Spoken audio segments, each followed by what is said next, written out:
Assalamualaikum warahmatullahi wabarakatuh. Perkenalkan, saya Muhammad Rifki Raditawau dengan NIM 2023-31032. Pada kesempatan kali ini, saya akan mempresentasikan hasil UAS mata kuliah Proyek Teknologi Informasi.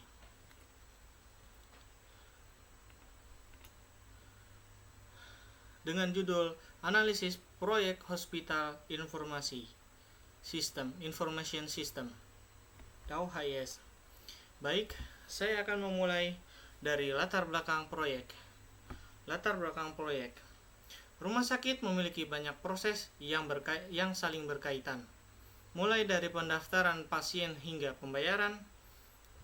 Jika proses tersebut masih dilakukan secara manual atau sistemnya tidak saling terhubung, pelayanan menjadi kurang efisien dan berpotensi menimbulkan kesalahan pencatatan. Karena itu, Hospital Information System diusulkan sebagai solusi untuk mengintegrasikan seluruh layanan sehingga proses kerja menjadi lebih cepat, akurat, dan mendukung peningkatan kualitas pelayanan kepada pasien. Setelah mengetahui latar belakangnya, selanjutnya saya akan menjelaskan analisis proyek. Analisis proyek. Pada slide ini terdapat tujuan dan output proyek. Tujuan utama proyek ini adalah meningkatkan efisiensi operasional rumah sakit melalui sistem yang terintegrasi. Dengan adanya HIS atau Hospital Information System, data pasien dapat dikelola dalam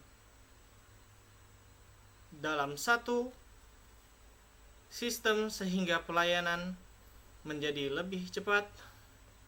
Kemudian, output yang diharapkan adalah sistem HIS yang terintegrasi, rekam medis elektronik, dashboard manajemen, dan laporan operasional secara real time.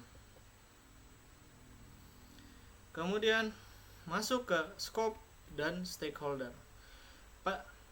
Pada bagian scope proyek, terdapat pendaftaran pasien, rekam medis, farmasi, laboratorium, billing, dan dashboard. Kemudian pada bagian stakeholder, terdapat direktur rumah sakit, proyek manager, dan tim developer, dokter, perawat, administrasi, dan juga pasien.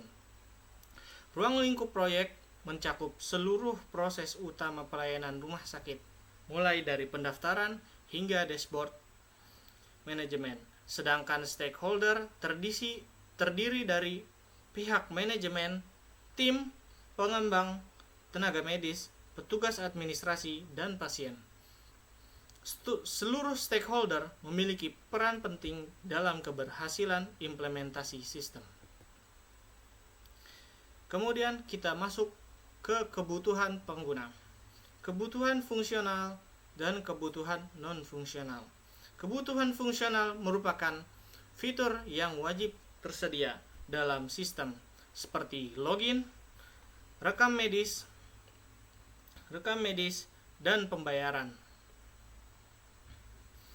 Sedangkan kebutuhan non-fungsional yang berkaitan dengan kualitas sistem, misalnya keamanan,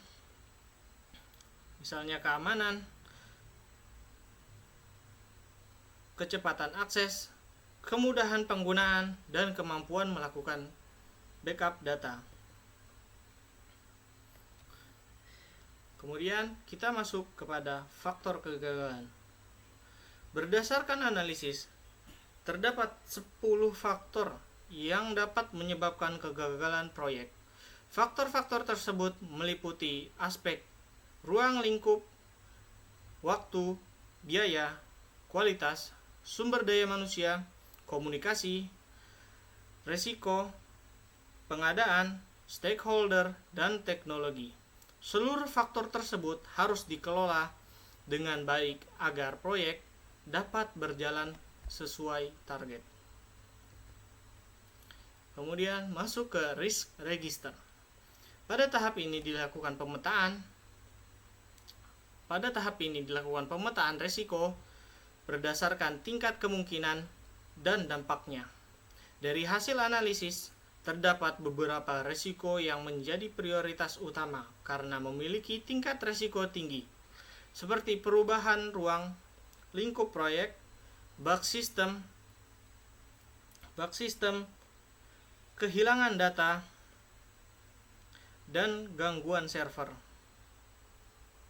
Hasil pemetaan ini menjadi dasar dalam menentukan strategi mitigasi yang akan dijelaskan pada slide berikutnya. Mitigasi dan solusi. Mitigasi dan solusi. Untuk mengurangi risiko tersebut, diterapkan beberapa strategi mitigasi, seperti komunikasi tim yang efektif, pengendalian perubahan, monitoring proyek secara berkala, pengelolaan kualitas, pengelolaan risiko, dan evaluasi pengguna. Dengan strategi ini, risiko yang telah diidentifikasi diharapkan dapat diminimalkan. Lesson learned. Dari proyek ini diperoleh beberapa pelajaran penting, seperti pentingnya perencanaan yang matang, komunikasi yang baik, pengelolaan risiko, keterlibatan stakeholder, pengujian sistem, serta evaluasi berkelanjutan. Pembelajaran tersebut dapat menjadi acuan dalam pelaksanaan proyek serupa di masa yang akan mendatang. Kemudian, ada rencana perbaikan 6 bulan. Rencana atau tindak lanjut disusun selama 6 bulan. Kegiatan dimulai dari evaluasi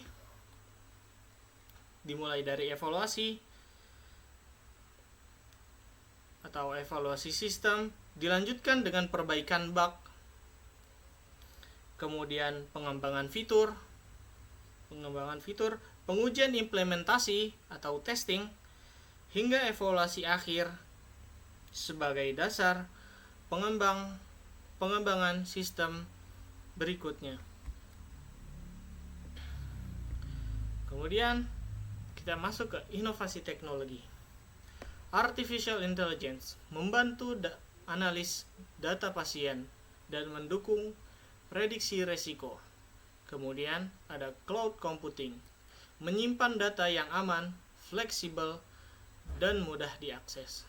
Kemudian ada BI dashboard atau Business Intelligence Dashboard, monitoring operasional secara real time untuk manajemen. Ketiga teknologi ini dipilih karena saling melengkapi. Artificial Intelligence membantu menyediakan penyiapan data yang aman dan fleksibel, sedangkan Business Intelligence Dashboard menyajikan informasi secara real time sehingga membantu manajemen dalam mengambil keputusan. Cloud computing juga menyediakan penyimpanan data yang aman dan fleksibel.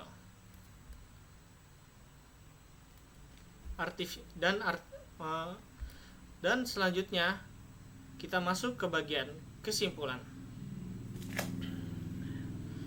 Berdasarkan hasil analisis, dapat disimpulkan bahwa keberhasilan proyek Hospital Information System tidak hanya bergantung pada teknologi, tetapi juga pada penerapan manajemen proyek yang baik, dengan perencanaan yang matang, pengelolaan risiko, komunikasi yang efektif, serta pemanfaatan AI, cloud computing, dan business intelligence dashboard. Diharapkan sistem mampu meningkatkan kualitas pelayanan rumah sakit secara berkelanjutan.